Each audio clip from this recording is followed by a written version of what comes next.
was all somewhat a shock to me. I hear a lot of people that would say, well, did you see it coming, or did you know it was coming? And some people ask me, why didn't I know it was coming? But basically, coming in my background, I grew up in church, and I really didn't know anything about what we call the street life. I really didn't know anything about running game and being hustled and, dealing with, the slick talk or whatever. I just was a good girl, and I just thought that everybody, was on the up and up, So sometimes, I knew it was bad people in the world, but you just never think that it's going to happen to you. And it's just always, a situation where it just catches you off guard. And this is what I tell people when they ask me if I saw it coming. I say, well, most abusers don't have a T-shirt on that say, hey, my name is Larry and I beat women. They don't have that announcement to tell you, that I am abusive when you meet them. When you meet them, they come wrapped in everything that you ever wanted in a man. They do everything they know women like. Men listen to all kind of things that women do to find out what women like, and they give them what they want in the beginning to put them in and trap them in. And once they have them, then you meet the real person behind the mask. Because some men, you don't meet that man when you meet him. You meet his representative. You don't meet who he really is. You meet who the character is. Some men could really give Denzel a run for his money, because they are some good actors. They can put on the front and the face for you, showing you one side of them, and then maybe 2 or 3 months later, you really meet the real person. So for myself, I grew up in church, like I said, and I got married at an early age because I was taught, don't shack up or you're going to hell. That was what I was taught. You're going to hell, don't shack up, you're going to hell. So I got married at an early age because I had already had my first baby, before getting married, and I had dealt with the bad talking about me in the church and the comments, and the hurtful words, and, I just wanted to, I felt like dirt, I felt like I could redeem myself by going to get me a husband, I'm saying, I'm getting married, so can't nobody talk about me now, because I'm married now, and, I did it to please, other people, and not knowing who this person was, I dated him for probably a month, and I married him the next month. And little did I know, I just married the spawn of Satan. Just like, oh my God, like this man literally looked at me and said, I got you now. I don't have to do anything else. Wow. And I'm like, what? Who is he talking? He talking to me? I was like, is this man has he lost his mind? Is he gone crazy? What's going on with him? Like, really? Did he really say that to me? And from that moment on, he really showed me at that moment who he was. And when I met him, of course, he came as everything I wanted in a man, because here I was, a single mother at the age of 19 with a baby, living in the project. So he came into my life and brought everything I needed, furniture, money, took me on trips, did everything that I was accustomed to only for 1 month. Okay, mind you, he did that good stuff for 1 month, and I was so impressed with him until I married him. All because I married him out of, fear. I married him out of shame. I married him because I was trying to please other people, not living my life for me.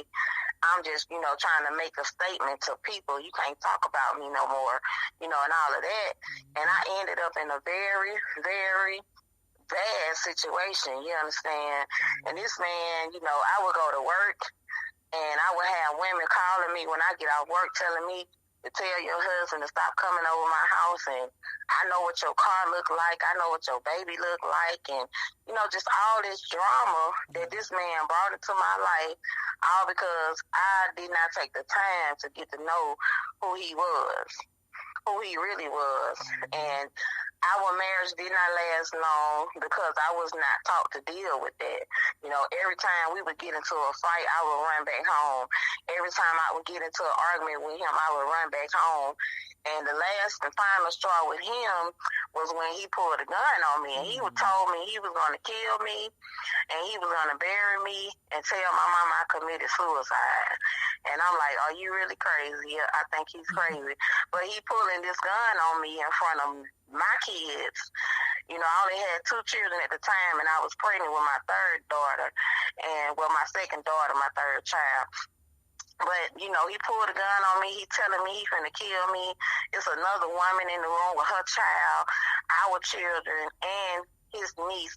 It's all in the room, and he's pulling the gun on me. He does not care that he got a gun to my face. And, you know, at that time, the boldness of God just really stood up in me, and I told him, you know what, you might shoot me, but you can't kill me because you ain't God. Wow. And when I said that to him, you know, he kind of backed down, like, wait a minute. Whoa, like, okay, she's not as scared as I want to. So with dealing with abuse, most times the abuser is basically thriving off the fear. They sense that fear that you have of them, and once you don't have that fear anymore, and you have that boldness to not stand for that abuse anymore, you know, they kind of start to, you know, he was the one that backed off. Now, in my book, I Got Away, I talk about when I moved to Atlanta, Georgia, and I got introduced to a whole nother world. I'm from Mobile, Alabama. small town, you know. Yeah. Mobile is not that, you know, not that little, but not that big, okay? So I moved to Atlanta, like I'm going to start me a new life and get up there and start over because I had family in Atlanta, and I'm going to go up here and make some money and, you know, live good, you know, in hot Atlanta. And, oh, my God, you know, I met another person that was, you know, came as everything I want. You know, I get out there, I go celebrate for my birthday, and I'm all in the club in Buckhead. Everybody there remember how Buckhead used to be. Buckhead was live, you know, you could go club all night long, and we just turned up for my birthday. And I'm in the club, and this guy walks in, and he's with this record label. I don't want to say their name, you know, they can sue me. He's with this record label. He's with this record label, and, you know, he come in, you know, he got his music and his entourage with him, and I'm like, okay, you know, I'm all impressed. I'm the little Alabama girl, you know, just having a good time. I'm turned up. You know, and he gives me his number. And I'm like, he gave me his number to me? Oh, my God, you want to talk to me? Out of all these, you know, I'm like, I never really had big self-esteem back then. I never thought that I was the woman in the room that all the men wanted. You know, I didn't have the big head at all. I was like, all these good-looking women around me, he came to me. Like, okay, so he gives me his number. You know, we conversate after the club and talk, and, you know, I hook up with him. And that magic, you know, I'm young and crazy. That magic month, you know, he good for a month. He taking me to meet famous people left and right. I'm meeting people, I mean, folks that I would only dream to meet. And I'm in Atlanta, so I'm thinking I'm living the life. And this man, I allowed him to move into my apartment. Mistake number one. Like I allowed this man to move into my apartment after not knowing him maybe 2 or 3 months. Okay, I let him move in. This man literally turned Dr. Jekyll and Mr. Hyde on me. Like, when he moved in, you know, I had roommates, which was my family, but he started to cause problems with my family. They ain't like you know, sometimes your family can see stuff that you can't see when it comes down to abuse. You know, you're the person that, you know, is you defending it. That's your man. You're going to defend him because you thinking your family just coming against him because that's your man. You know what I'm saying? You don't want nobody talking about your man. You know, you just, you know, the first thing is you just jealous that I got a man or whatever, that attitude, you know, that attitude pop off real quick. When they really see something, right, or you just don't see it. You know, in my case, it was little attitude, but I really did not see it. You understand? So it got to the point where me and this was my sister-in-law. Me and my sister-in-law was roommates, you know, and basically it got to the point where me and her could not even talk to each other, whereas we grew up as children together, you know. We had been coming to Atlanta for years, you know, we family. And it got so bad to me and her was outside fighting, like literally pulling weave out fighting, knockdown, drag out fighting, you know, she finna leave. And so she takes some stuff out of the house that belonged to him. And I'm tripping like, oh my God, she done took his stuff. What am I gonna do? And this man comes home to find out that his stuff is gone. And he immediately jumps on me. He picks me up. And he literally throws me in the bathtub. Like he picks me up like I'm a Tonka toy and throws me in the bathtub.